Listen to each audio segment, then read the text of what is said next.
Hey, hi, I'm Chris. Every day I do a vlog and I'm doing one for 1,000 days, guys. Yep, 1,000 days. So if you're not subscribed, a subscribe will be absolutely awesome. So thank you so much. And every day I talk about something uniquely different. Today, I'm going to say I had an experience once where I felt alone in a crowd. And have you ever had that? Have you ever felt alone when you've been surrounded by people?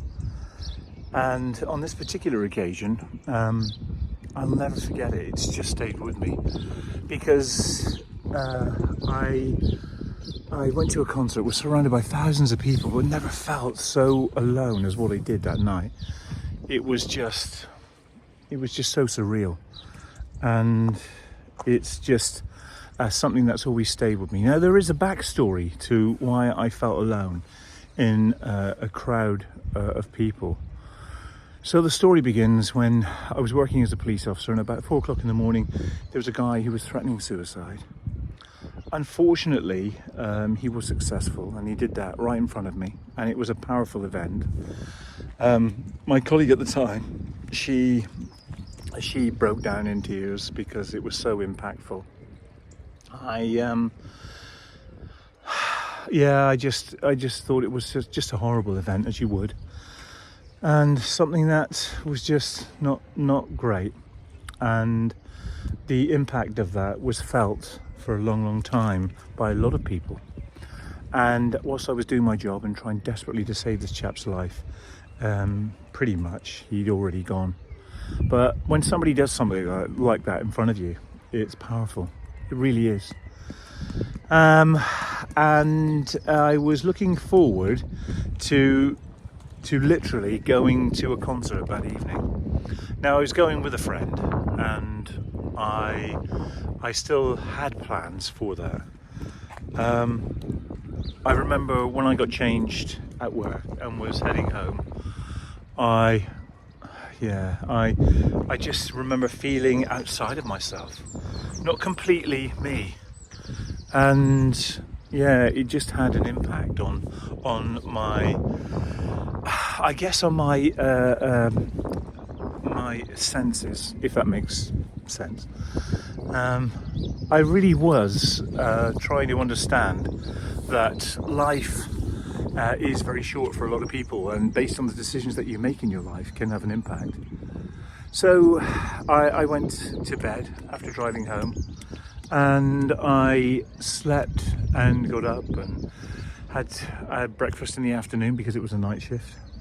And obviously in the evening I prepared to go out, and I met my friend and off we went, and that was that. And we arrived at the concert venue and I walked in. Now, whilst walking in, you're seeing hundreds of thousands of people, and I just did not feel like I was with anyone. It was a very surreal experience.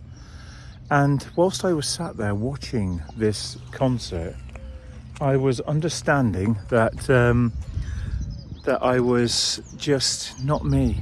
I was outside of myself. There were loads of people there, but it was like I was watching it on television. And when you experience that, it's very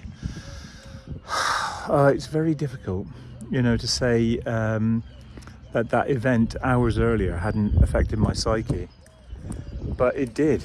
It did affect my psyche at the time, and whilst I never sort of let it impact on my life, it's something that I've never forgotten. I just sat there feeling very much like lonely. And whilst everybody I looked around was smiling, we've all seen movies where things are in slow motion, and when they're in slow motion we observe more of people's reactions to how life is. And when you do that, it's just impactful. But I was looking at their faces and everybody was smiling and happy, and maybe I was internalizing what happened just a little while earlier. And that something just locked off the evening for me. I just was not myself. It's not every day that you see somebody end their life in front of you, but I think understandable given the fact that yeah, although it's my job, you know, it was my job to save people's lives. It was my job to do the best I can for people. But yeah, it's just a very weird experience. Now, have you ever had something that you regard as an experience where you feel lonely around a large group of people? It's a really strange feeling. A feeling that you don't want to have replicated. You don't want to experience that very often. And I think obviously it was born out of something traumatic that had happened to me during my working hours in the middle of the night.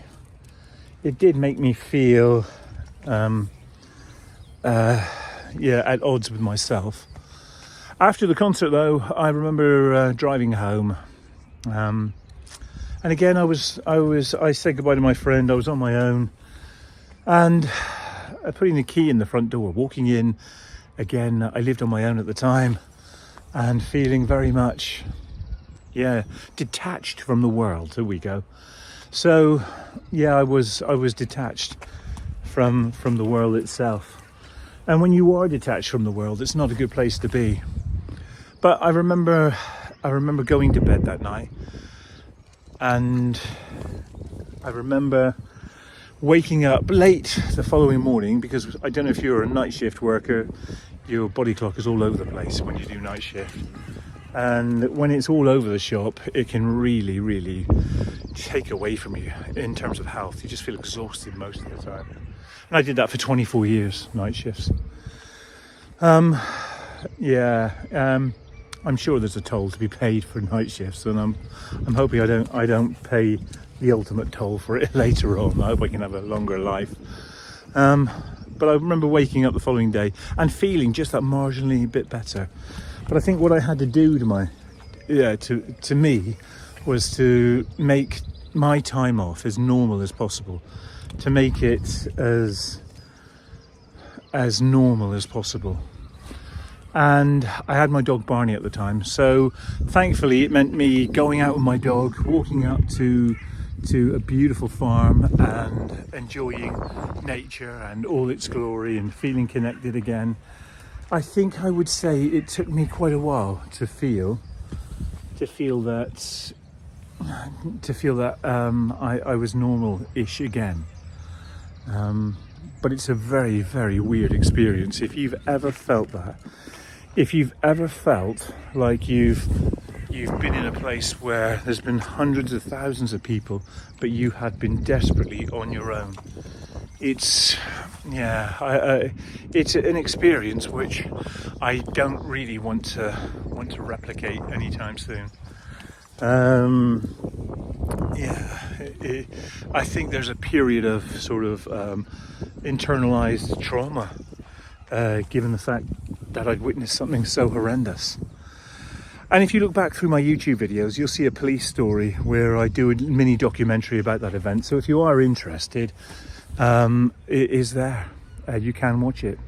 I think it's a 7 or 8 minute video, and I think it's worthy of viewing, definitely. And I just felt over the course of a few weeks after that event that life crept back into normality, and that I felt and began to feel so much better. How do you deal with events where they impact on your life, and they can be egregious to your normal working, living day? Well, processing, talking, and basically having a connection with people and telling them about it and telling them how you feel, I think it's the best way forward. If you can do that, that's not so bad. And more than likely you've got people that you love, and they love you, and they care about you, and they'll listen to you, and they'll support you through that. And that's the best way forward. It's funny, somebody just asked me just the other day, they said, Chris, you've seen some horrendous things. How do you get past it? Well, I know it sounds incredibly selfish, but my golden rule was, whatever's happening, it's not happening to me. And that's how I got through it. And that sounds incredibly selfish for me to say that now. But it's true. It's true. It wasn't happening to me. Wow, yeah. It's funny when I hear myself say that. Yeah, sounds completely wrong, but it was so real for me at that time. But the good news is I'm no longer in that environment, and I'm working in a way better environment with way better people doing a way better role, and yeah, or should we say a way different role. So I'm quite happy now. Life is good, and you've got to grab onto the good stuff. But have you ever felt alone, surrounded by thousands of people or hundreds of people or a lot of people? I'd be interested to know. It's a weird experience, but again, it's part of the human condition. Anyway, I'd appreciate a subscribe if you could subscribe. And every day I talk about something uniquely different, and I'll be back again tomorrow with something different again. And on that note, me and Buzz will see you tomorrow. Bye now.